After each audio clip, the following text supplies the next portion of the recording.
بسم اللہ الرحمن الرحیم وبہ نستعین الحمد للہ رب العالمین والصلاة والسلام علی سید المرسلین وعلی آلہ وصحبہ اجمعین ومن تبعہم بإحسان الی یوم الدین. اعوذ باللہ من الشیطان الرجیم. بسم اللہ الرحمن الرحیم. ان الذین یکتمون ما انزلنا من الهدى ان الذین یکتمون ما انزلنا من البینات والهدى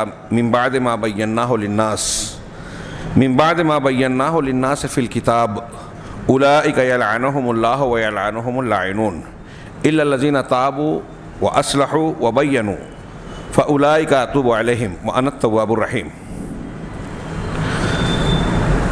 محترم حاضرین، پچھلے درس میں شیخ زید بن محمد بن ہادی المدخلی شیخ محمد بن عبدالوہاب رحمہ اللہ کی عبارت کے شرح کرتے ہوئے یہ تذکرہ فرما رہے تھے کہ آج مسلمان کہلانے والے بہت سے وہ لوگ جو دینداری سے اپنے آپ کو وابستہ سمجھتے ہیں، ان کے یہاں ایک انتہائی افسوسناک المناک صورتحال یہ ہے کہ دین کی بنیادی چیزوں کا حقیقی علم نہیں ہے، جس کا سیکھنا ہر مسلمان مرد اور عورت کے لیے ضروری ہے، جس کے جانے اور سیکھے بغیر دنیا اور آخرت میں سعادت کامیابی ممکن ہی نہیں ہے. چنانچہ ان باتوں کا تذکرہ کرتے ہوئے شیخ نے کہا تھا کہ امور دین میں سے جو لوگ جاہل ہیں اور اسلام کی حقیقت شرک کی حقیقت سے ناواقف ہیں، نہیں جان سکے، اس کے دو بنیادی سبب ہیں. پچھلے درس میں اس کا تذکرہ ہوا اور پہلے سبب کا کچھ تفصیل ذکر. پہلا سبب کہ لوگوں کا ذاتی قصور بھی اس میں ہے. پہلا سبب کہ ہر انسان کا جو جاہل ہے اس کا اپنا ذاتی قصور اور غلطی ہے. وہ کیا کہ اس نے اللہ رب العالمین کے اس حکم پر عمل نہیں کیا جس میں پروردگار نے دین سے متعلق ضروری چیزوں کو سیکھنے اور علماء سے سوال پوچھ کر اس کے بارے میں معلومات حاصل کرنے کا حکم دیا. جیسے فرمایا فاسألوا اہل الذکر ان کنتم لا تعلمون، اہل ذکر سے پوچھو اگر تمہیں علم نہیں ہے. اہل ذکر سے مراد قرآن و حدیث کو جاننے والے. اس معنی کی قرآن کی اور بھی آیتیں ہیں اور حدیثیں ہم سنتے سناتے ہیں کہ علم کا حاصل کرنا ہر مسلمان پر فرض ہے. کون سے علم کا حاصل کرنا، کتنا علم حاصل کرنا، اس کی تفصیلات کا تذکرہ اس سے پہلے ہو چکا کئی بار. سرسری طور سے میں عرض کروں کہ وہ علم جس کے بغیر چارہ نہیں ہے، جس کا سیکھنا ہمارے لیے اس طور پر لازمی ہے کہ اس پر عمل کرنا ہم کو ضروری ہے. جیسے اللہ نے کہا نماز پڑھو، ہر مسلمان مرد عورت پر نماز فرض ہے، تو نماز کا سیکھنا ضروری. نماز سے پہلے کہا کہ اللہ کی عبادت کرو، اس کے ساتھ کچھ بھی شرک نہ کرو. تو اللہ کی عبادت و توحید کو جاننا اور شرک کو جاننا کہ توحید کو اختیار کرے بندہ اور شرک سے بچے، یہ ہر بندے کے لیے لازم ہے، ضروری ہے. اس سے کوئی مفر نہیں ہے، بھاگ نہیں سکتا، کوئی بہانہ نہیں بنا سکتا. پھر ایک انسان کی عقل اور صلاحیت جیسی ہے، حالات اور تقاضے جیسے ہیں، اس کی جو ضروریات ہے اس اعتبار سے اس کو دین کا علم سیکھنا فرض ہے. ہر شخص، ایک قاضی پر، ایک بڑے عمر اور شعور والے انسان پر جو فرض ہوتا ہے وہ بچے پر یا عام انسان پر نہیں ہوتا. قاضی کے مقابلے میں عام آدمی پر. ہاں، ایک آدمی تجارت سے جڑا ہے تو اس کو تجارت کے اصول جاننے ضروری ہیں. جو تاجر نہیں ہے اس کو تجارت کے اصولوں سے سابقہ نہیں ہے، لہذا وہ اگر نہیں بھی سیکھتا تو چل جائے گا. ایک آدمی حج کے لیے جا رہا ہے اور ایک آدمی نے حج نہیں کیا یا ابھی اس پر فرض نہیں ہوا. جو حاجی ہے، حاجی اور معتمر، اس کو حج و عمرے کے مسائل جاننا ضروری ہو گئے، اور جو ابھی نہیں جا رہا ہے، وہ نہیں سیکھ رہا ہے تو کوئی حرج نہیں ہے. تو ضرورت، تقاضے، صلاحیت، ان تمام کے اعتبار سے یہ فرضیت ہوتی ہے. لیکن توحید، شرک اور وہ چیزیں جو ہر مسلمان پر فرض ہیں، ان چیزوں کا سیکھنا ہر شخص کے لیے، وہ چاہے جس معیار کا ہو، اس کے لیے ضروری ہے. چنانچہ اگر کوئی شخص اس کا علم حاصل نہیں کرتا تو یہ اس کا اپنا گناہ اور جرم ہے، یہ قصور ذاتی پہلی وجہ.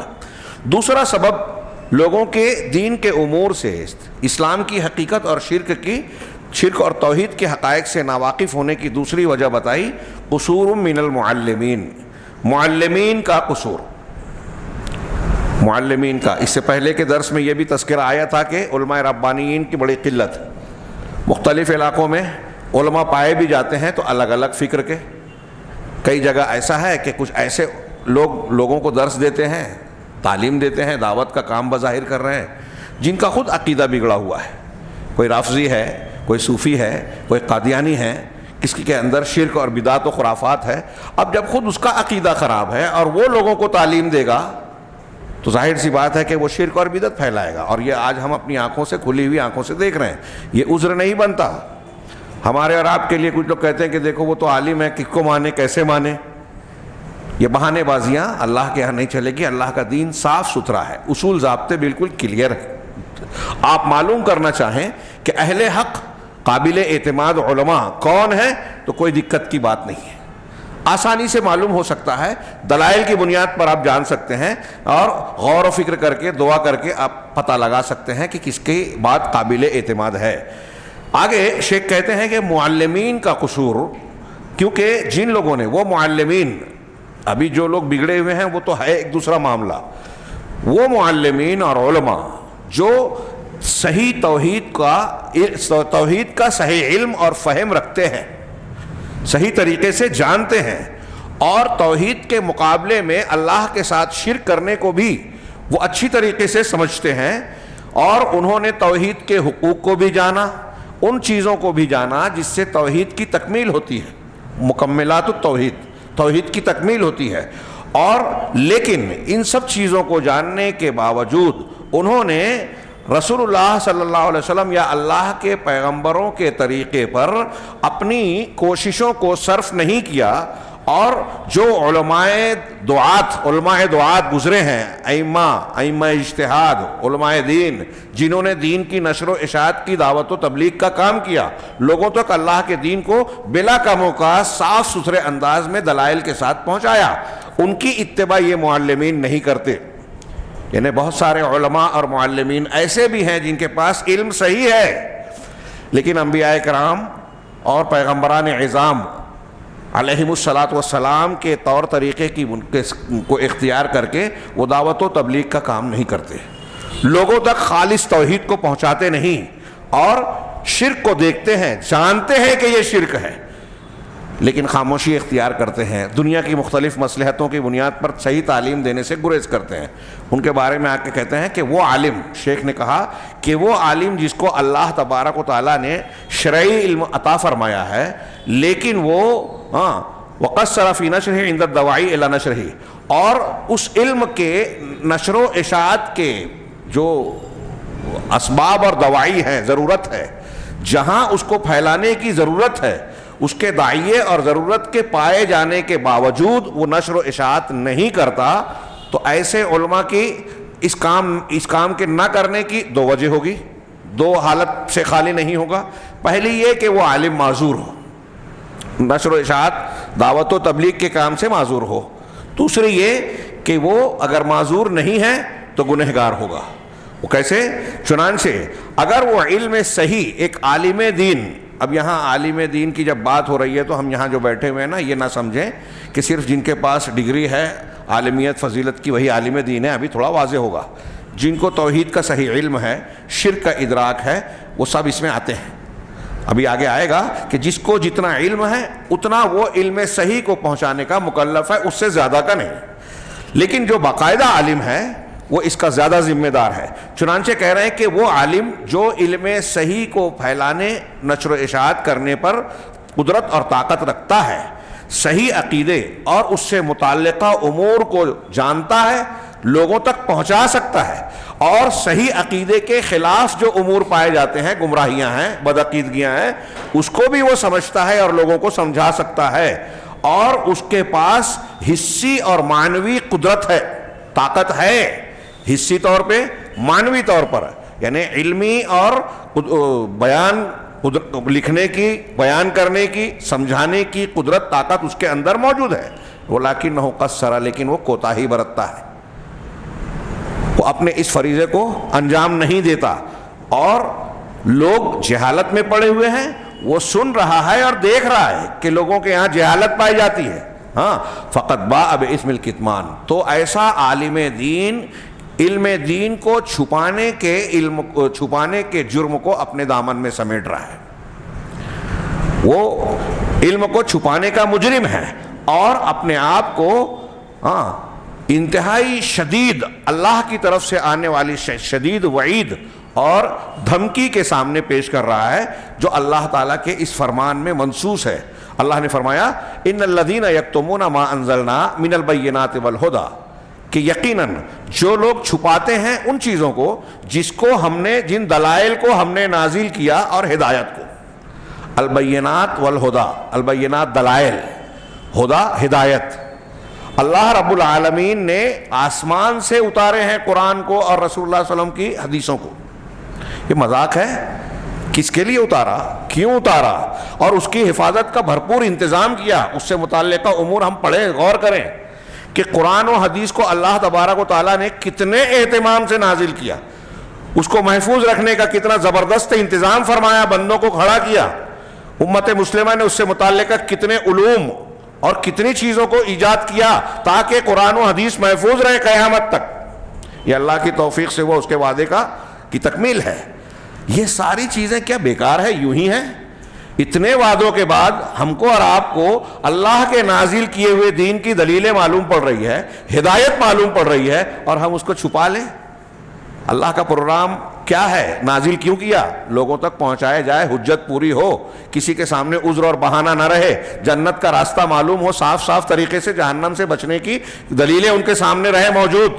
تو اللہ تعالیٰ کہہ رہے ہیں کہ ہم نے جو دلائل اتارے، جو ہدایت اتاری، جو لوگ اسے انہیں چھپاتے ہیں، من بعد ما بیناہ للناس فی الکتاب، اس کے بعد کہ ہم نے اسے کتاب میں بالکل صاف صاف بیان کر دیا. الکتاب یعنی قرآن، اور اللہ کے نبی صلی اللہ علیہ وسلم کی حدیثیں دلائل سے ثابت ہے کہ الکتاب کے تقاضے میں تفسیر میں داخل ہے. وہ ایک لمبی حدیث ہے کہ اللہ کے رسول صلی اللہ علیہ وسلم نے رجم کا فیصلہ کیا. لوگوں نے کہا تھا کہ اللہ کی کتاب کے مطابق آپ فیصلہ کیجئے، تو آپ نے کہا کہ میں کتاب اللہ کے مطابق فیصلہ کر رہا ہوں. اور آپ نے جو اس میں عورت شادی شدہ تھی اس کو رجم کروایا، اور مرد جو غیر شادی شدہ تھا اس کو 100 کوڑے مروائے، جلا وطن کیا، اور کہا کہ یہ اللہ کی کتاب کے مطابق فیصلہ ہے. رجم کا ذکر ابھی موجودہ قرآن میں نہیں ہے،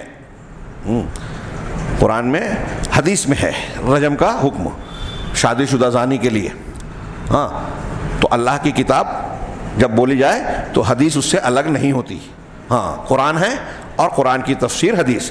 تو جو ہم نے کتاب میں جو بالکل واضح انداز میں بیان کر دیا دلائل اور ہدایت، اسے جو لوگ چھپاتے ہیں، لوگوں تک پہنچاتے نہیں، بتاتے نہیں، اولئک، یہی وہ لوگ ہیں، یلعنہم اللہ ویلعنہم اللاعنون، جن پر اللہ لعنت فرماتا ہے. اللہ کی لعنت نازل ہوتی ہے اور تمام لعنت گر، لعنت کرنے والے لعنت بھیجتے ہیں. فرشتے اور دنیا کی تمام چیزیں لعنت کرنے والے، ان لوگوں پر لعنت. سوچئے تھوڑی دیر کے لیے، علماء کے لیے رونگٹے کھڑے کر دینے والی چیز ہے. یہ ایک آیت اگر سمجھ لے تو کوئی عالم اپنی ذمہ داری سے منہ نہیں موڑے گا. اللہ رب العالمین ہمیں ایسے بدقسمت علماء میں شامل نہ کرے جن کے لیے یہ شدید وعید ہے. ہاں، بلکہ اپنی ذمہ داری نبھانے والا بنائے. ہاں، لوگ علماء آگے کریں سوائے ان کے جنہوں نے توبہ کیا، اصلاح کی، توبہ کر لیا، جو پہلے جرم ہو گیا اس سے معافی مانگی، اصلاح کر لی، مطلب اب صحیح کام کر رہے ہیں، وبینوا، اور لوگوں تک دین کو پہنچا رہے ہیں. فاولئک اتوب علیہم، تو یہی وہ لوگ ہیں جن کی توبہ کو میں قبول کروں گا، جن کی طرف متوجہ ہوں گا. وانا التواب الرحیم، اور میں خوب توبہ کو قبول کرنے والا، نہایت مہربان ہوں. اب یہاں اس آیت میں، اور بالکل یہ سورہ بقرہ کی آیت نمبر 159 اور 160 ہے. آیت نمبر سورہ بقرہ ہی کی 174 اور 175 میں اللہ نے کہا، بالکل ملتا جلتا، اور اس میں اور شدید وعید ہے. ہاں، اس کتاب میں نہیں ہے، میں نے اسے نقل کر لیا. اللہ نے فرمایا کہ ان الذین یکتمون ما انزل اللہ من الکتاب، کہ اللہ تعالیٰ نے جو الکتاب نازل کی، کتاب کی تعلیمات، احکامات، دلائل، اسے جو لوگ چھپاتے ہیں، اللہ نے جو نازل کیا اسے چھپاتے ہیں کتاب کو، وَيَشْتَرُونَ بِهِ ثَمَنًا قَلِيلًا، اور تھوڑی تھوڑی قیمت میں اسے بیچتے ہیں. یہ پیسے لے کر فتوے دینا، راستہ نکالنا، غلط باتیں بتانا، ہاں، یہ دنیا کے فائدے کے لیے کرتے ہیں نا علماء. کچھ مفتیان کرام، پیچھے مذاق بھی بنا تھا، کچھ اخبار والے بعض مفتیوں کے پاس گئے اور اسٹنگ آپریشن کے طور پر ان سے سوال جواب کیا، اس کے بعد کچھ تحفے تائب دیا اور فتویٰ بدلوا لیا. ہاں، اس سے جو رسوائی ہوئی وہ اپنی جگہ دنیا کی رسوائی. یہ اللہ رب العالمین کی وعید سنیے. آج کل بہت لوگ تنازل کے شکار ہیں اور اسے تھوڑی موڑی ہلکی پھلکی بات سمجھتے ہیں۔ سلف حلال حرام کے مسئلے میں فتویٰ دیتے ہوئے ڈرتے تھے، خوفزدہ ہوتے تھے، کانپنے لگتے تھے۔ عبداللہ ابن مسعود کہتے ہیں جب مجھ سے حلال حرام کوئی پوچھتا ہے تو میرے رونگٹے کھڑے ہو جاتے ہیں۔ ایسے کتنے اقوال اور واقعات بتائے جائیں۔ ہاں، اور آج کل علم نہیں ہوتا، لوگ فتویٰ دینے کے لیے جری ہوتے ہیں، یا علم والا ہے لیکن غلط بتاتے ہیں۔ ابھی میں مثالیں دوں تو لوگ مسلکی اختلاف سمجھیں گے، کوئی مسلکی اختلاف نہیں مانتا میں اسے، جیسے حلالہ، ہاں صاف صاف حدیث میں موجود ہے کہ وہ حرام ہے، اللہ کی لعنت ہے کرنے والے اور جس کے لیے کیا جائے۔ اب مولوی فتویٰ دے رہا ہے، ہاں مولانا تھانوی صاحب نے بہشتی زیور میں لکھا کہ اگرچہ حلالہ مروجہ حرام ہے لیکن اس کے کرنے سے عورت پہلے خاوند کے لیے حلال ہو جاتی ہے۔ بتائیے کہاں سر پیٹا جائے؟ جن کو میں نے نام جو لیا اس نام کے ساتھ کہیں تو ابھی کتنے لوگ ہمیں گالیاں دیں گے، برا بھلا کہیں گے، لیکن سوچئے ذرا جو لوگ گالیاں دے رہے ہیں، برا بھلا کہہ رہے ہیں، ہاں میں بھی ذمہ داری کے ساتھ یہ آیت پڑھیں، اگر میں چھپاتا ہوں تو اللہ سے ڈروں یا آپ سے ڈروں؟ اور علماء کو کس سے ڈرنا چاہیے؟ ایسے بہت سارے علماء کرام یہاں کہتے ہیں کہ ہاں ٹھیک ہے شب برات 15 شعبان ٹھیک نہیں ہے، بدعت ہے، ثابت نہیں ہے، ہمارے یہاں بھی نہیں ہے۔ کیوں نہیں کہتے؟ اب لوگ اتنے مانتے ہیں، اگر ہم نے بیان کیا تو لوگ ہمارے اوپر ناراض ہو جائیں گے۔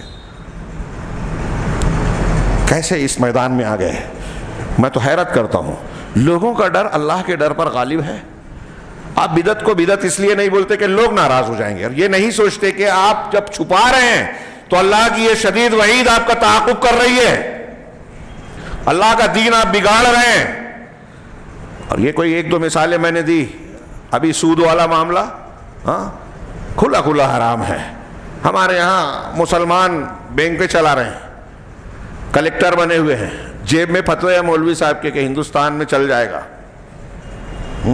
وہ دارالحرب کھل کے نہیں بول سکتے، حکومت کے گر جائیں گے، لیکن ان کے یہاں اصل میں قول یہی ہے، کوئی دلیل نہیں ہے اس پر۔ قرآن و حدیث سے یہ بالکل واضح طور پر حرام ہے، لینا دینا، لکھنا، گواہ بننا، کلیکشن کرنا، سب حرام۔ اور جو ایسا کرتا ہے اللہ اور رسول کو سے جنگ کا اعلان کرتا ہے، قرآن کا اعلان، لیکن فتوے دے رہے ہیں۔ یہ میں نے 2-4 مثالیں دی، آپ اسی طرح غور کرتے جائیے۔ ہمارے یہاں قبر پرستی، شرک اور جو کھلے طور سے ثابت شدہ توحیدی عقیدے کے خلاف باتیں ہیں اس کے لوگ بزنس کر رہے ہیں۔ گنڈے تعویذ کی دکانیں چل رہی ہیں، تعویذ لٹکانا، دھاگا لٹکانا شرک ہے، کفر ہے، ناجائز ہے۔ ایک صحابی سے بھی اس کا ثبوت نہیں ہے، نبی صلی اللہ علیہ وسلم سے تو چھوڑیے، صحابی سے کچھ لوگ کچھ دلیلیں پیش کرنے کی کوشش کرتے ہیں، ثابت وابت نہیں ہے وہ، اور دکانیں چل رہی ہیں اور وہ چھپاتے ہیں جو منع کیا گیا ہے۔ پہلی آیت ہم نے پڑھی ہے، دوسری آیت کہ جو لوگ ان چیزوں کو چھپاتے ہیں جن کو اللہ نے کتاب میں نازل کیا اور اسے تھوڑی قیمت پر بیچتے ہیں، گنڈا، تعویذ، پھونک، جھاڑ، نہ جانے کیا کیا، تھوڑی قیمت پر بیچتے ہیں، فتوے بدلتے ہیں، حلال کو حرام اور حرام کو حلال بناتے ہیں۔ یہ میں تشریحاً کہہ رہا ہوں، اولئک ما یأکلون فی بطونہم الا النار، یہ وہ لوگ ہیں جو اپنے پیٹ میں آگ بھر رہے ہیں۔ پیٹ میں آگ بھرنا بہتر ہے یا لوگوں کے سامنے لوگوں کی ناراضگی مول لے لینا بہتر ہے؟ ہاں، وَلَا يُكَلِّمُهُمُ اللَّهُ، پیٹ میں آگ بھر رہے ہیں مطلب وہ جہنم کا معاملہ ہوگا، اور اللہ وَلَا يُكَلِّمُهُمُ اللَّهُ يَوْمَ الْقِيَامَةِ، قیامت کے دن اللہ ان سے بات نہیں کرے گا۔ بات نہیں کرے گا مطلب رحمت کی گفتگو، شفقت اور اپنے نیک بندوں پر مہربانی کی جو گفتگو ہوگی وہ بات بالکل نہیں کرے گا۔ وَلَا يُزَكِّيهِمْ، نہ ان کو پاک صاف کرے گا۔ پہلی آیت میں ہے کہ لعنت بھیجے گا، لعنت ہے اللہ کی، جس پر اللہ کی لعنت ہو وہ کامیاب ہو ہی نہیں سکتا۔ رسول اللہ صلی اللہ علیہ وسلم کی وہ حدیث ہم بارہا سنتے پڑھتے ہیں کہ کوئی بھی کسی شخص کو اس کا عمل جنت میں نہیں ڈالے گا۔ لوگوں نے پوچھا کیا آپ کو بھی؟ کہا ہاں میں بھی، ہاں میں بھی، الا یہ کہ اللہ تعالیٰ اپنی رحمت اور مغفرت سے مجھ کو ڈھانپ لے وے، اپنے فضل اور رحمت سے مجھے ڈھانپ لے وے۔ لعنت اللہ کی رحمت اور فضل سے دوری کا نام ہے۔ اللہ کی رحمت اور فضل ہوگا تو آدمی جنت میں جائے گا، کوئی اس کے بغیر جنت میں جا ہی نہیں سکتا، یہ فرمان رسول صلی اللہ علیہ وسلم۔ اور جس پر لعنت ہو گئی تو فضل اور رحمت سے محروم ہو گیا۔ اب اللہ کی لعنت جس پہ ہوگی وہ کیسے جنت میں جائے گا؟ تو علم کو چھپانے والوں پر اللہ کی لعنت، اور یہاں اللہ نے فرمایا کہ قیامت کے دن ان سے بات نہیں کرے گا، ان کی صفائی نہیں کرے گا. جو صاف نہیں ہوگا وہ جنت کے لائق ہی نہیں ہوگا. جنت پاکیزہ جگہ ہے اور صاف ستھرے لوگ وہاں جا پائیں گے. ہاں وَلَهُمْ عَذَابٌ أَلِيمٌ، اور ان کے لیے دردناک عذاب ہوگا. اللہ نے آگے فرمایا اولئک الذین اشتروا الضلالۃ بالہدیٰ، یہ وہ لوگ ہیں جنہوں نے ہدایت کے بدلے گمراہی خرید لی، والعذاب بالمغفرہ، اور مغفرت و بخشش کے بدلے میں عذاب کو خریدا. ہاں کیا ہے، ہدایت دے رہے ہیں، گمراہی لے رہے ہیں اس کے بدلے میں. یہ کیسا سودا ہے؟ اللہ کی بخشش کو چھوڑ رہے ہیں اور اللہ کے عذاب کو مول لے رہے ہیں. عقل مندی ہے؟ وہ اہل علم جو جان بوجھ کر حق کو چھپاتے ہیں. غور کریں، رونگٹے کھڑے کر دینے والا فرمان ہے، فما اصبرہم علی النار، تو جہنم پر انہیں کتنا صبر قرار ہوگا. ہاں بچ رک پائیں گے وہ.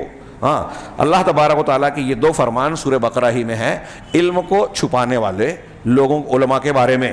آگے ایک حدیث بھی انہوں نے نقل کی، والمنصوص علیہ فی قول النبی صلی اللہ علیہ وسلم، اور وہ وعید بھی ایسے لوگوں پر صادق آتی ہے، یا اپنے آپ کو یہ علماء پیش کر رہے ہیں جو نبی صلی اللہ علیہ وسلم کے اس قول میں منصوص ہے، جس میں اللہ کے نبی صلی اللہ علیہ وسلم نے فرمایا کہ من کتم علما الجم یوم القیامہ بلجام من نار. بعض روایتوں میں تھوڑے سے الفاظ کا فرق ہے. من سئل عن علم، ایک حدیث ہے کہ جو کسی چیز کے بارے میں پوچھا جائے علم سے بارے میں اور وہ جانتا ہے، ہاں فکتم، اور چھپا لیا. اور یہاں ہے من کتم علما، جس نے کوئی علم چھپا لیا، ہاں الجم یوم القیامہ، قیامت کے دن اس کو لگام پہنائی جائے گی. کون سی لگام؟ بلجام من نار، آگ کی لگام. یہ ابن حبان مستدرک، حاکم اور ابو نعیم نے المستخرج علی مسلم میں نقل کیا. شیخ البانی نے تعلیقات الحسان میں اسے حسن صحیح کہا اس حدیث کو، کہ یہ منہ تھا، تم عالم تھے، علم رکھتے تھے، دلیل جانتے تھے، اس منہ کے ذریعے سے صحیح علم لوگوں کو بتا سکتے تھے، صحیح فتویٰ دے سکتے تھے. نہیں کیا تو اب اسی منہ پر آگ کی لگام پہنا جائے گی. یہ گویا اس کے لیے اسپیشل عذاب ہوگا دیگر عذاب کے ساتھ، جو علم کو چھپاتا ہے. غور کریں، ہمارے یہاں اہل علم، جیسا کہ میں نے ابھی کچھ اشارے کیے، دنیا کی کچھ مصلحتوں، لوگوں کے ڈر، لوگوں کی مخالفت کے خوف سے اگر وہ دلائل حق کو چھپاتے ہیں تو اللہ رب العالمین کے اس مشن کے خلاف جا رہے ہیں. اللہ نے قرآن نازل کیا، رسول بھیجا، دین کو دیا، اور اس کے بعد کہا کہ لوگوں تک پہنچاؤ، تبلیغ کرو، دعوت کرو. کنتم خیر امۃ اخرجت للناس تأمرون بالمعروف وتنہون عن المنکر، اور ایسے بہت سارے قرآن و سنت کی دلیلیں. یہ ساری چیزیں کیوں ہیں؟ تاکہ اللہ رب العالمین اب ان دلائل کے ذریعے سے جو آسمان سے پورے اہتمام کے ساتھ ہمارے آپ کے تمام لوگوں کی ہدایت کے لیے نازل فرمایا، لوگوں تک پہنچے، ان کا عذر ختم ہو، ان کے اوپر حجت پوری ہو. اور چھپانے والا گویا اللہ کے اس مشن اور اس کام کو روک رہا ہے، اس میں روڑا ڈال رہا ہے، اٹکا رہا ہے.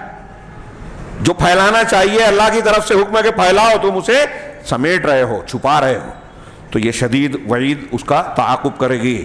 والذی، یہ ان علماء کی بات ہے جو قدرت رکھتے ہیں، اپنے ارد گرد میں جہالت، شرک، بدعت، خرافات دیکھتے ہیں، سمجھا سکتے ہیں، بتا سکتے ہیں، اصلاح کر سکتے ہیں، لوگوں میں دعوت، صحیح عقیدے کی دعوت پہنچا سکتے ہیں، لیکن نہیں پہنچا رہے ہیں. ان کے لیے یہ شدید وعید ہے. ہاں آگے کہہ رہے ہیں والذی یعذر، اور وہ عالم جو معذور ہے، یہ وہ ہے جس کے پاس علم تو ہے لیکن وہ حصی طور پر قدرت نہیں رکھتا، یا معنوی طور پر ان دور دراز مقامات پر جہاں دعوت و تبلیغ کی ضرورت ہے وہاں پہنچ نہیں سکتا. تو اس کے لیے یہ کافی ہے کہ وہ اپنی طاقت اور اپنی قدرت کی حدود میں اپنی کوششیں لگائے، محنت کو صرف کرے. یعنی سمپل جملہ ہم کہیں، سادہ جملہ، کہ جس کی جتنی طاقت ہے اس اعتبار سے کام کرے. ہر شخص، بعض علماء بڑا جامع ایک جملہ کہتے ہیں کہ امت محمدیہ کا ہر شخص دعوت و تبلیغ کا مکلف ہے اپنے علم اور اپنی طاقت کے مطابق. یہ دو شرط ہے، جتنا علم ہے اتنا مکلف ہے، جو علم نہیں ہے وہ نہیں بتانا ہے. آج کل کچھ لوگ وہ بھی بتاتے ہیں جس کا علم نہیں ہوتا، ہاں کچھ لوگ وہ نہیں بتاتے جس کا علم ہوتا ہے، دونوں گنہگار ہیں. ہاں اور جتنی طاقت ہے، قدرت ہے. اب ہم اگر ایک دیکھ رہے ہیں کہ بھائی ایک جگہ بت پرستی ہو رہی ہے، بت پرستی شرک ہے، جا کے وہاں یہ کہیں کہ حضرت ابراہیم نے توڑا تھا ہم توڑ دیں، تو یہ چلے گا؟ حضرت ابراہیم نے بہت سارے اسٹیپس گزارے تھے. آج ہمارے نوجوان دعوت و تبلیغ کے یہ اسٹیپ، یہ حکمتیں، یہ طریقے درجات اور مراتب سمجھتے ہی نہیں ہیں، ڈائریکٹ لڑائی جھگڑے کی بات کرتے ہیں، جذباتی باتیں کرتے ہیں، اور علماء کو کہتے ہیں بزدل ہیں، یہ ہیں وہ ہیں. ایسی تنظیمیں بن رہی ہیں، ہمارے نوجوان ان کے پیچھے اندھے ہو کے جا رہے ہیں، علماء سے دور ہیں. امام مالک کا قول یاد آتا ہے کہ ہمارے امت کے کچھ لوگوں نے علم نہیں حاصل کیا تو تلوار سونت کر وہ مسلمانوں ہی کی گردن ناپنے لگے. اگر وہ لوگ علم حاصل کرتے، علماء ربانیین کے جناب میں ہوتے، تو وہ علم حاصل کر کے اس گمراہی سے اپنے آپ کو بچا لیتے.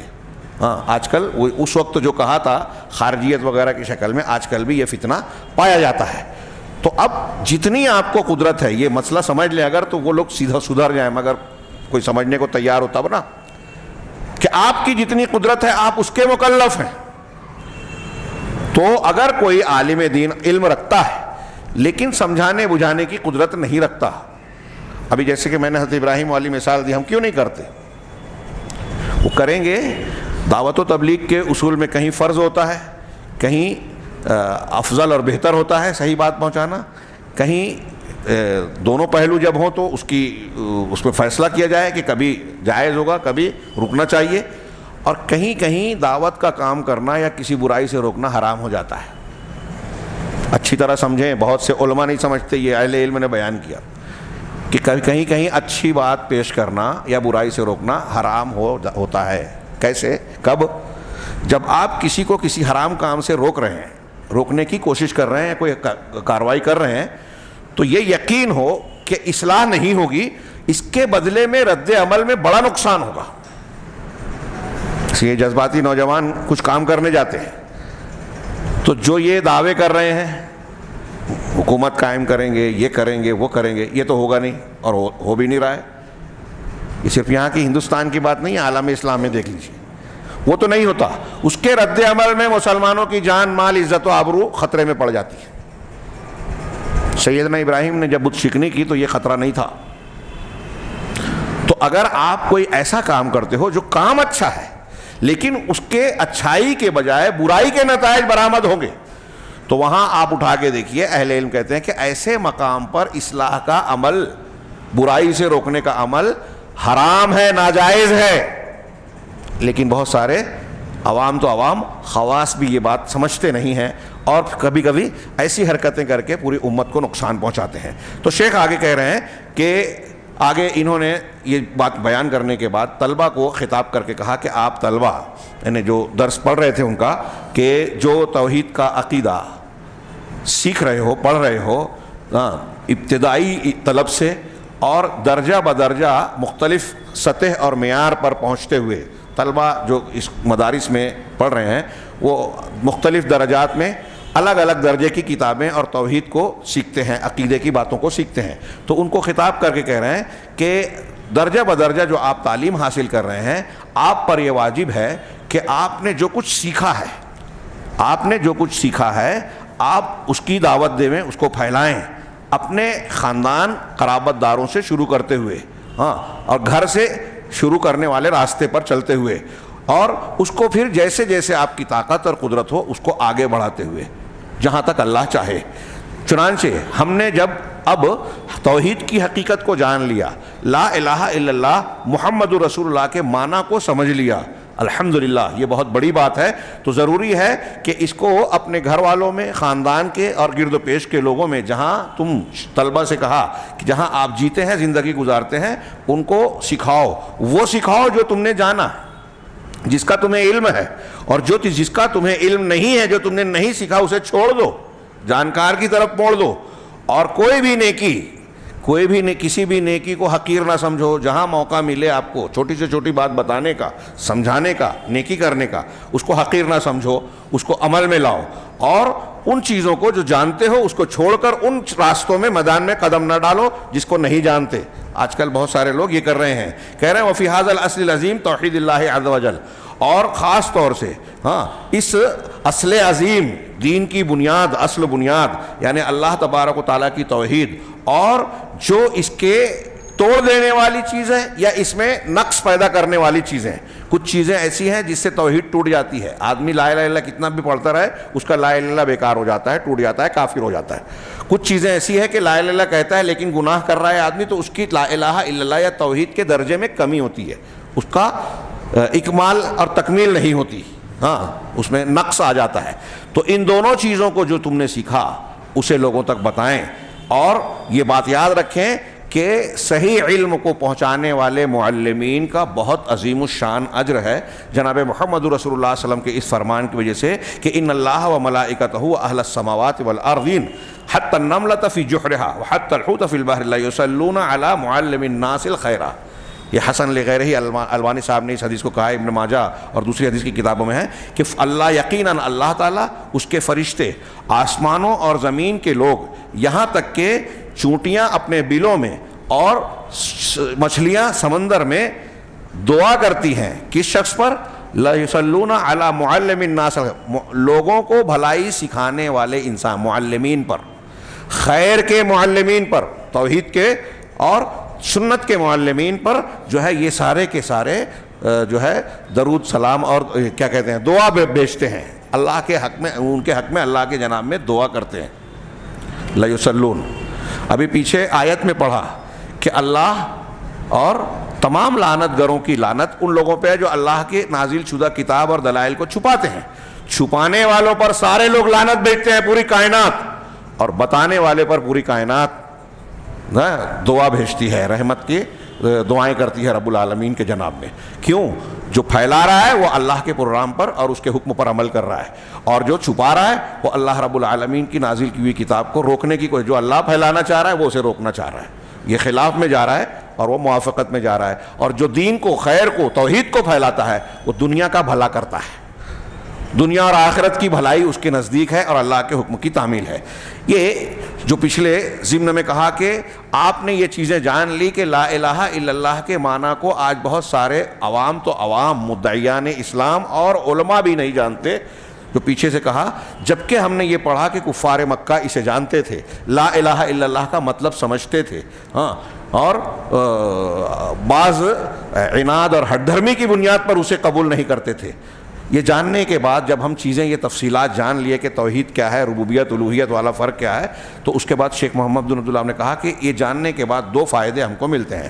پہلا فائدہ جس کا ذکر ہے آج کے درس میں، ہم پہلے فائدے کا ذکر کر کے اس کی مختصر سی شرح جانیں گے۔ پہلا فائدہ وہ یہ ہے الفرح بفضل اللہ و برحمتہ، اللہ کے فضل و رحمت، اللہ کے انعام اور اس کی مہربانی پر خوشی حاصل ہونا۔ ہاں، جیسا کہ اللہ نے فرمایا کہ قل بفضل اللہ و برحمتہ فبذلک فلیفرحوا هو خیر مما یجمعون، یہ سورہ یونس کی آیت ہے۔ اس آیت سے بالکل پہلے اللہ نے فرمایا یا ایھا الناس قد جاءتکم موعظۃ من ربکم وشفاء لما فی الصدور وہدی ورحمۃ للمؤمنین، اے لوگوں کو خطاب کیا، اے لوگو تمہارے پاس تمہارے پروردگار کی طرف سے نصیحت آ چکی، اور وہ چیز جو تمہارے سینوں کی بیماریوں کا علاج ہے، شفا ہے، ہاں، اور ہدایت ہے اور مومنوں کے لیے رحمت ہے۔ سورہ یونس کی آیت، اس کے فوراً بعد اللہ نے کہا، یعنی قرآن اور دین آ گیا، اسلام آ گیا، تو اللہ نے آگے کہا فقل بفضل اللہ وبرحمتہ فبذلک فلیفرحوا، آپ کہیں کہ اللہ کے اس انعام اور رحمت پر، اللہ کے اس فضل اور رحمت پر، اسی پر لوگوں کو خوش ہونا چاہیے، خوشی منانی چاہیے۔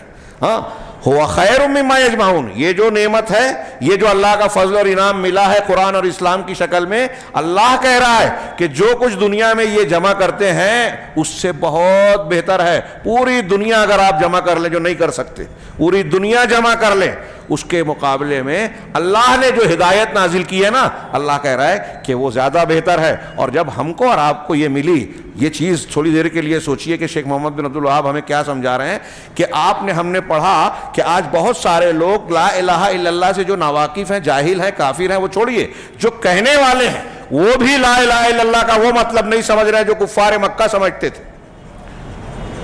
اور اگر آپ کو اور ہم کو یہ معلوم پڑ گیا تو یہ کتنی خوش قسمتی کی بات ہے، اللہ کا کتنا بڑا انعام ہے، اس پر خوشی منانی چاہیے۔ ایک فائدہ یہ ہوگا کہ ہم کو خوشی حاصل ہوگی۔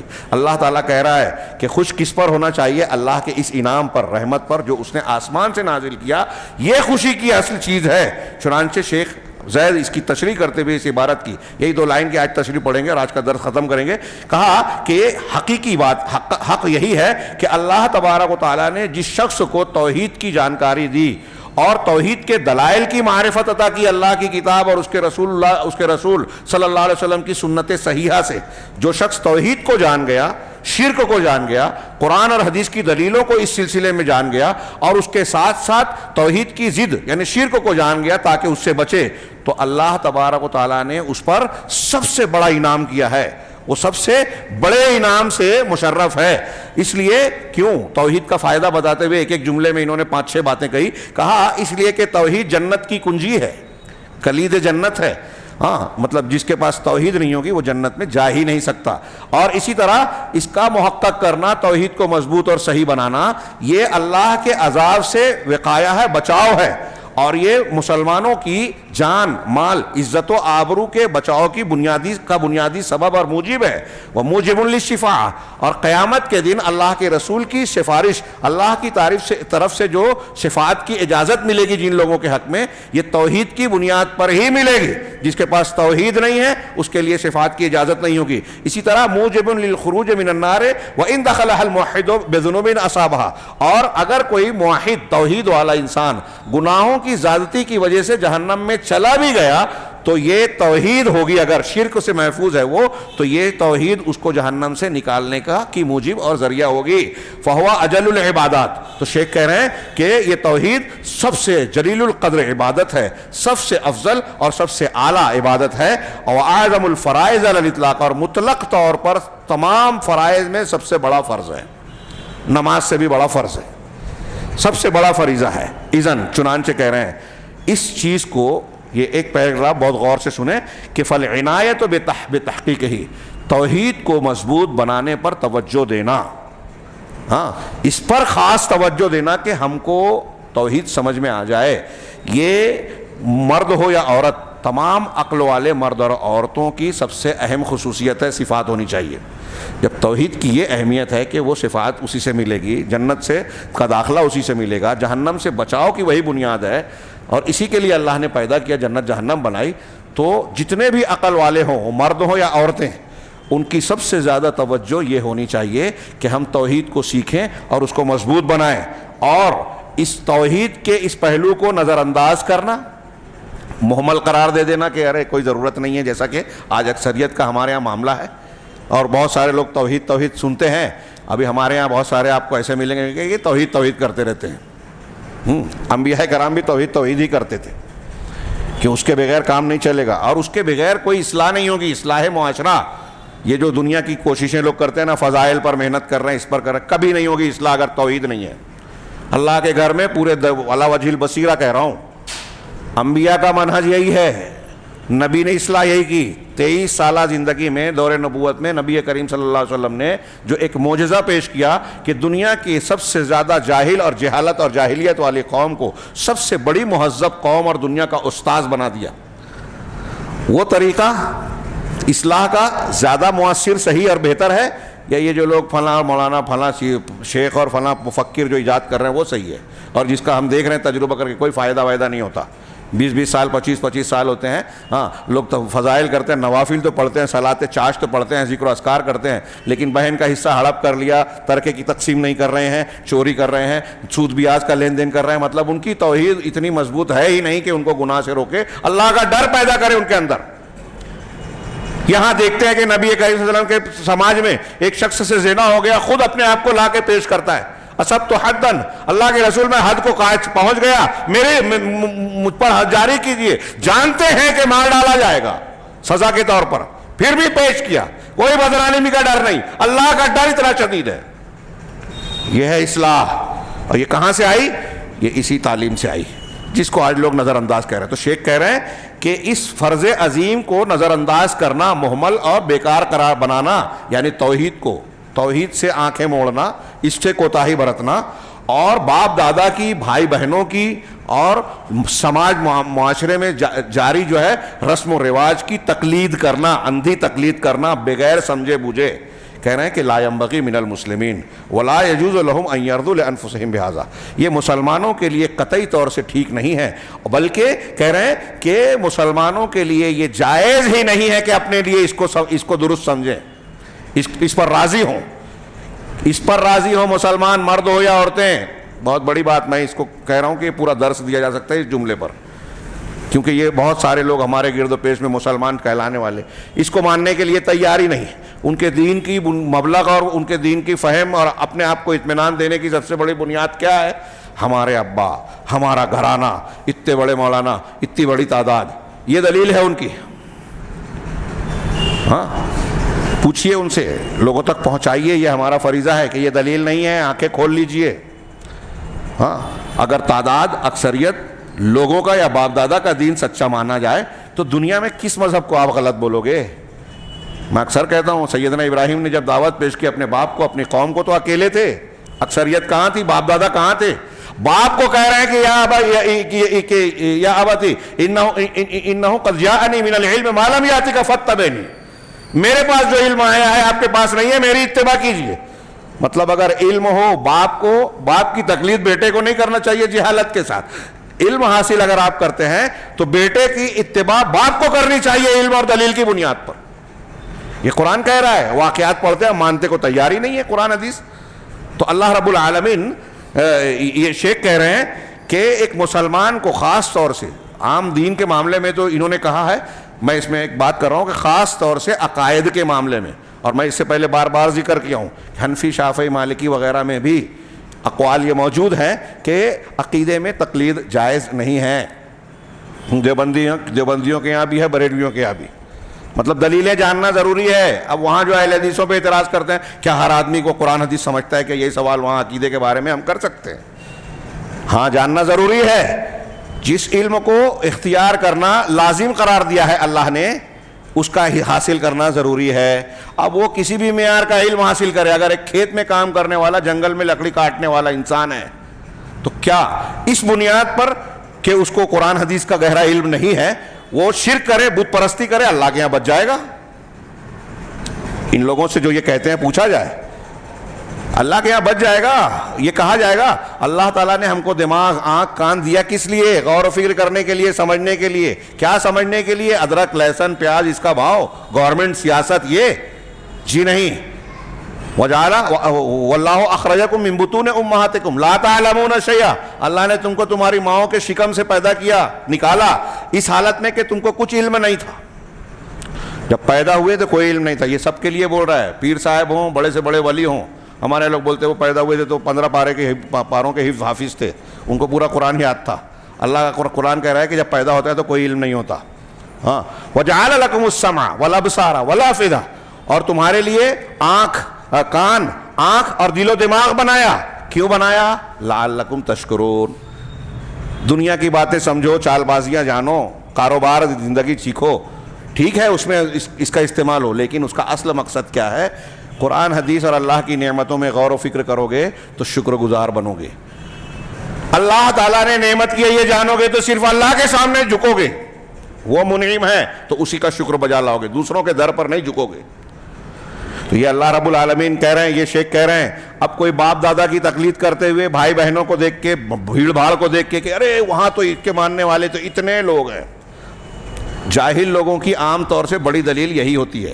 ابھی آج کل چل رہا ہے کہ ارے وہ مولانا کے اتنے فالوورز ہیں جمہوریت میں، اور عام مزاج یہی ہے.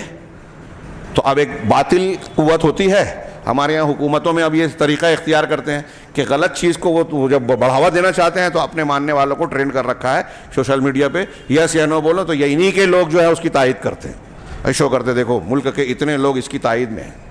ہاں ایسے ہی ہمارے ہاں جن کو مسلمان نوجوانوں یا مسلمانوں کو گمراہ کرنے کے لیے لانچ کیا جاتا ہے، ہاں مسلمان چہرہ ہے، نام ہے، بڑا بے باک بنتا ہے، صحابہ کرام پہ تنقید کر رہا ہے، ایک مولوی ہے، کوئی ندوی ہے، کوئی انجینئر ہے، کوئی غامدی ہے، ہاں کوئی اور ہے. جب ان کو لانچ کیا جاتا ہے تو ان کے لانچ کرنے والے انتظام کرتے ہیں کہ ان کو اسباب دیے جائیں، فراہم کیے جائیں، ان کو اٹریکٹیو بنایا جائے، ان کی کلپس کو زیادہ سے زیادہ لائک کیے، فالوورز کے ذریعے پیش کیا جائے کہ عام آدمی اور نوجوان دیکھے ارے ان کو اتنے لوگ پسند کرتے تو میں بھی پسند کروں. یہ دلیلیں نہیں ہیں. شیخ کہہ رہے ہیں کہ یہ توحید اور دین کے معاملے میں باپ دادا کی تقلید کرنا، بھائیوں کی تقلید کرنا، اسی طرح معارف یعنی عرف، رسم و رواج، چال چلن جو چل رہا ہے، کہہ رہے چلا آ رہا ہے اتنے دنوں سے تو کیا غلط ہے کیا؟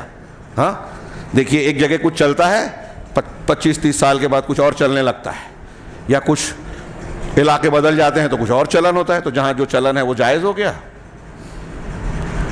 اہل علم دلیل کی بنیاد پر کسی چیز پر متفق ہوں تو شریعت میں اس کو اجماع کہتے ہیں، ایک زمانے کے سارے علماء۔ ہاں آج کل ہمارے یہاں جو جاہل ہیں، بدعتی ہیں، خرافاتی ہیں، وہ بعض چیزوں میں یہی کہتے ہیں کہ دیکھو اتنے سارے لوگ کرتے ہیں، تو ان کو یہ پتہ چلنا چاہیے کہ جاہل لوگ جس پر متفق ہوں، عالم نہیں، دلیل کی بنیاد پر نہیں، جاہل لوگ جس پر متفق ہوں اس کو اجماع نہیں بولیں گے۔ اصول کی کتابوں میں آپ کو ملے گا کہ اجماع کے لیے علماء کا متفق ہونا ضروری ہے، جہلا کا نہیں۔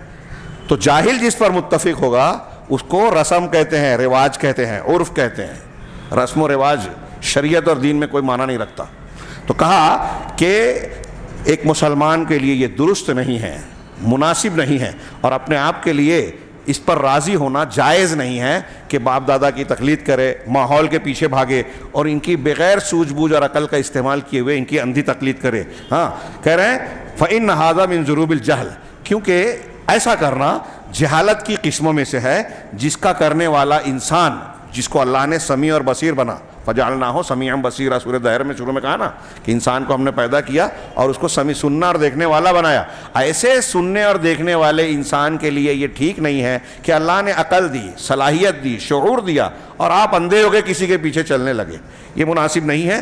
اور اس کے بعد جب کہ آپ علم حاصل کر سکتے ہو، جہالت پر راضی ہو، یہ ٹھیک نہیں ہے، اللہ کے ہاں اس کا بھگتان بھگتنا پڑے گا۔ اذن چنانچہ نتیجے کے طور پر کہہ رہے ہیں کہ جو اللہ تبارک و تعالیٰ نے عطا فرمایا ہے، یعنی یہ نعمت توحید، قرآن و حدیث کا ادراک اور علم، یہ نعمت، اور اگر ہم کو توحید کا علم حاصل ہوتا ہے، شرک کی معرفت ہو گئی کہ ہم اس سے بچ سکیں، تو شیخ کہہ رہے ہیں کہ یہ اللہ تعالیٰ کا سب سے بڑا انعام اور اس کی رحمت ہے۔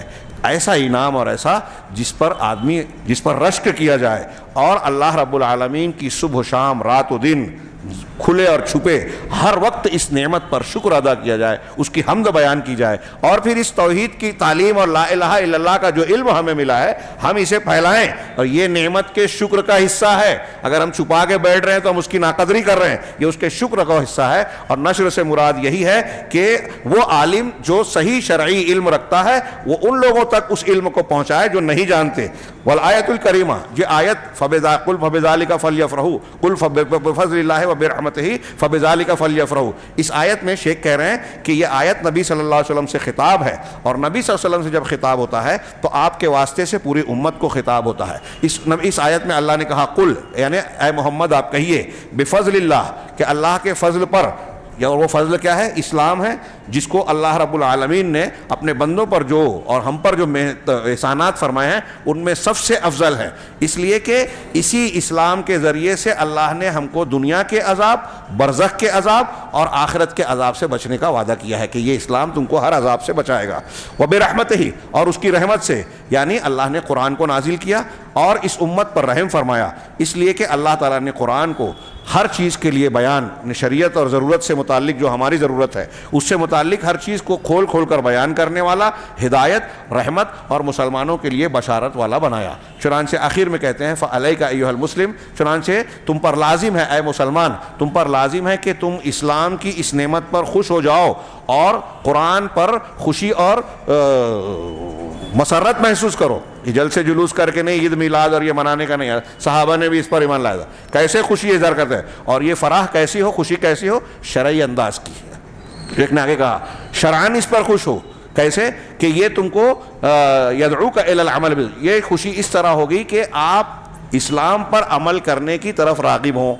جب اس پر خوشی ہوگی، اس نعمت کی قدر جانیں گے ہم تو اس پر عمل کریں گے، اس سے محبت کریں گے، اس کے سائے میں زندگی بسر کریں گے، اور قرآن کے سے محبت کریں گے، قرآن پر توجہ دیں گے۔ قرآن پر توجہ کیسی؟ تلاوت کر کے، اس کے معنی اور مطالب پر غور و فکر کر کے، اس کے احکام پر توجہ دے کر، اس کی تعلیم لے کر دے کر، سیکھنا سکھانا، اور اسی طرح اس کی تلاوت پہ تکرار کر کے، کیونکہ اللہ تبارک و تعالیٰ نے اس میں بڑی نیکیاں رکھی ہیں، گناہوں کا کفارہ رکھا ہے۔ قرآن کی کتنی صورتیں ہیں، آگے شیخ نے تھوڑا سا تفصیل سے بیان کہ قرآن کی کتنی صورتیں ہیں، اور اللہ کے رسول نے بتایا کہ قرآن کی ایک ایک حرف کے بدلے میں کم سے کم 10 نیکیاں اللہ تعالیٰ دیتا ہے۔ اور میں یہ نہیں کہتا کہ الف لام میم یہ ایک حرف ہے، بلکہ الف حرف، لام حرف، میم حرف، الف لام میم یہ 3 حرف ہوا، ہر حرف پر 10 نیکی. اب پورا قرآن کتنے حروف اور کتنے الفاظ پر مشتمل ہے آپ پڑھتے جائیں. اگر ہفتے میں، مہینے میں، سال میں، ہفتے میں، مہینے میں آپ ختم کرتے ہیں کتنی نیکیاں ملے گی. تو اس طریقے سے کہہ رہے ہیں کہ قرآن کو پر توجہ دیا جائے، اس کو اس کے ذریعے سے اجر و ثواب اپنے دامن میں سمیٹا جائے. اس میں کوئی شک نہیں کہ جو ہے یہ قرآن اور یہ اسلام آپ کے لیے بہت بڑے اجر و ثواب کا ذریعہ ہے، خاص طور سے اگر یہ تلاوت اور یہ اعمال کرتے ہوئے اس کے اندر عمل کے قبول ہونے کی شرطیں پائی جائیں اور وہ چیزیں نہ ہوں جن کی وجہ سے اللہ کے یہاں عمل قبول ہونے سے رد ہو جاتا ہے. یہ بہت اہم بات ہے. ہم بولتے ہیں دعا کر رہے ہیں قبول نہیں ہو رہی ہے. دعا اور عمل کے قبول ہونے کی شرطیں قرآن حدیث نے بیان کی ہے. عمل کے قبول ہونے کے لیے کیا ضروری ہے؟ اخلاص، تو شرک نہ ہو، اخلاص ہو، ریا نہ ہو.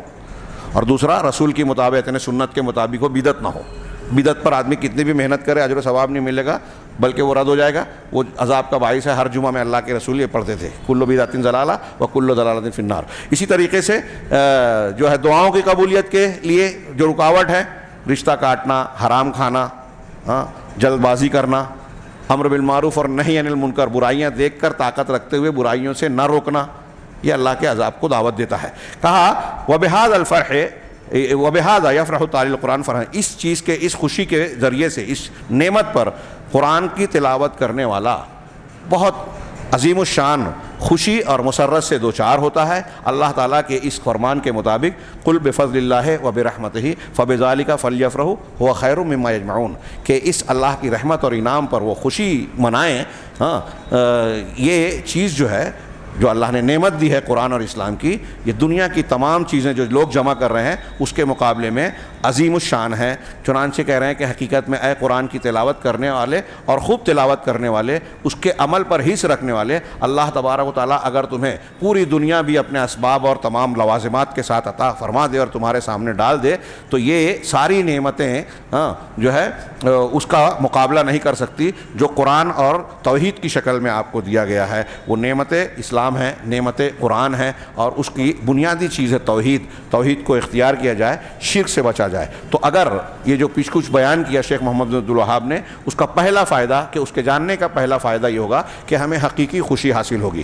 دوسرا فائدہ انشاءاللہ اگلے درس میں جانیں گے. اللہ رب العالمین ہمیں صحیح دین کو سمجھنے اور اختیار کرنے کی توفیق دے. وآخر دعوانا الحمدللہ رب العالمین.